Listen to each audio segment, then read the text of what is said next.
இன்றைக்கான வேத பகுதி ஆதியாகமம் 30வது அதிகாரம் வசனங்கள் 25 முதல் 43 வரை. பொறுமையுள்ள ஆசிரியர். நான் என் ஸ்தானத்திற்கும் என் தேசத்திற்கும் போக என்னை அனுப்பிவிடும். வசனம் 25.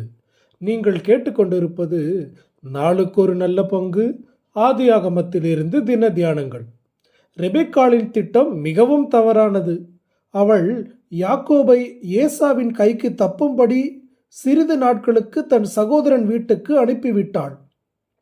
ஆனால் அங்கு நாட்கள் வருடங்களாக மாறின. யோசேப்பு பிறந்தவுடன் யாக்கோபு தன் குடும்பத்தாருடன் தன் சொந்த இடத்திற்கு செல்ல விரும்பினான். அங்கே தனக்கு ஆபத்து விளைவிக்க எண்ணம் கொண்டிருக்கும் தன் சகோதரன் ஏசாவை சந்திக்க வேண்டும். நாமும் பல நேரங்களில் பிரச்சனைகளுக்கு பயந்து புறாவின் இறக்கைகளை கட்டிக்கொண்டு தூரமாய் பறந்து சென்று விடலாம் என்று நினைக்கிறோம். ஆனால் அவற்றை நேருக்கு நேராக ஒரு நாள் சந்திக்க வேண்டும். இப்படியான தருணங்களில் தேவன் நமக்கு துணையாய் இருக்கிறார்.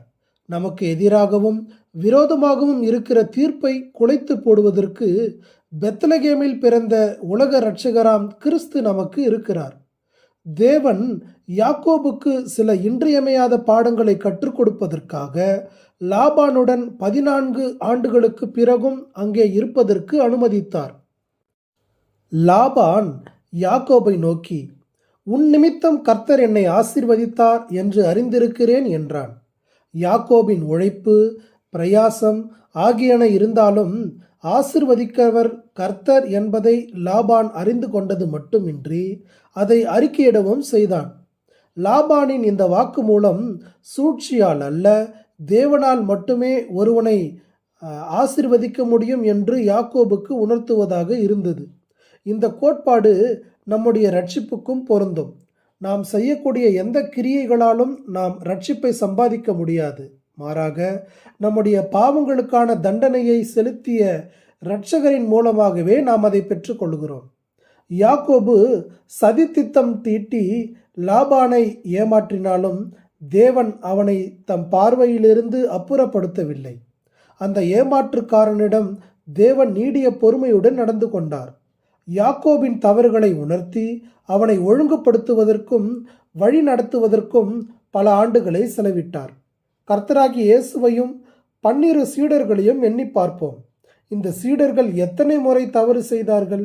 எத்தனை தடவை தங்கள் அவிசுவாசத்தை வெளிப்படுத்தினார்கள்? ஆயினும் அவர்களுடன் 3½ ஆண்டுகள் பொறுமையுடன் செலவிட்டு கற்றுக் கொடுத்தார். அவர் அவர்களிடம் உடனடி பலனை அல்ல, நீண்ட கால அடிப்படையிலான பலனையே எதிர்பார்த்தார். நம்மிடத்திலும் அவர் இவ்விதமாகவே எதிர்பார்க்கிறார்.